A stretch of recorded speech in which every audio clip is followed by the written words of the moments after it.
All right, does this sound suspicious to you? He left his home in New Jersey to start a new life in Somalia. We later found out it was a terrorist training camp for that new life in Somalia.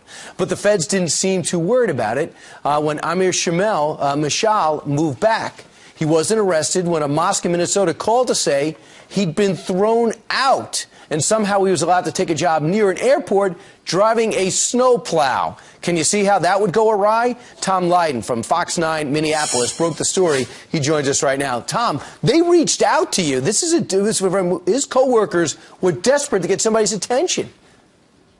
Yeah, they really were. They were afraid he would literally take one of these snowplows that he was trained to drive and drive it right onto the tarmac. This spot, Amir Mashal was working for the Minnesota Department of Transportation up until about 2 weeks ago when he was let go. Didn't make it past his probationary period. But this facility for the Department of Transportation is literally right next door to the airport and the runway where they begin their takeoff. Just a couple hundred feet. It's only separated by, a chain link fence and some razor wire. So that was their fear, that he would literally get out there and could do some damage. He really got closer than a lot of people at the airport with security clearance. But Amir Mashal, very interesting person for us here in Minnesota. First came on our radar when he was kicked out of a mosque in Bloomington, Minnesota, for allegedly radicalizing young people there. He's allegedly been thrown out of other mosques in the Twin Cities as well. And by the way, this mosque, Al Farouk in Bloomington, same mosque where 3 young people attended while they were recruited to fight for ISIS in Syria. 2 of them actually left. One was apprehended at the airport before he could leave.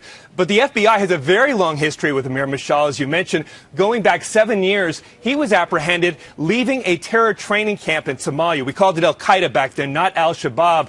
FBI detained him for about 4 months, moving him between secret prisons in Kenya, Somalia, and Ethiopia before letting him go without charges back here in America in his native New Jersey. Thanks. The ACLU filed the lawsuit against the FBI on his behalf. That lawsuit was dismissed earlier this year, Brian. So this is something that is a part of a bigger picture, isn't it? For some reason, your great city seems to be a magnet for recruiters for ISIS and Al-Shabaab. Why?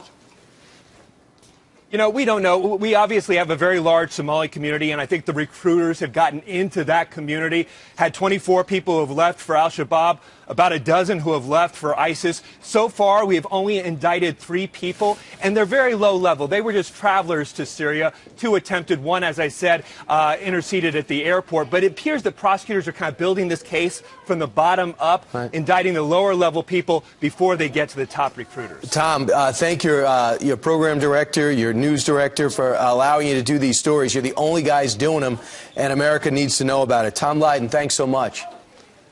Thanks, Brian.